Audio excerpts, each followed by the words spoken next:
Hi, welcome to WR Infotech.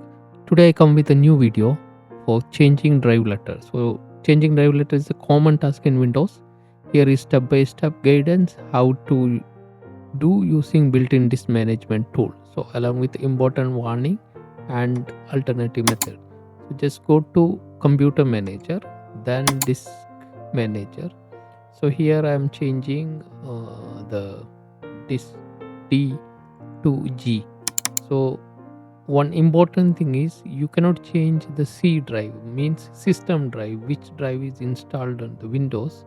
So you cannot change or the boot drive you cannot change. This will prevent Windows from starting and cause serious system instability. So here I am changing drive D to I.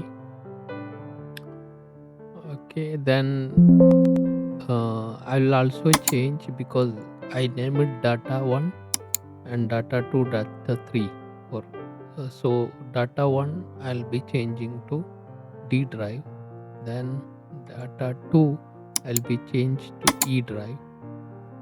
And one more important thing is some drive, if you when you are installing any software, if you select any other drive as a path location, then that software will not work properly until you change that path.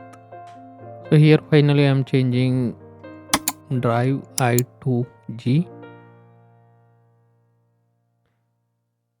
Then you can see in the drives now the data 1 is D and data 2 E and data 3 is G. Thank you for watching.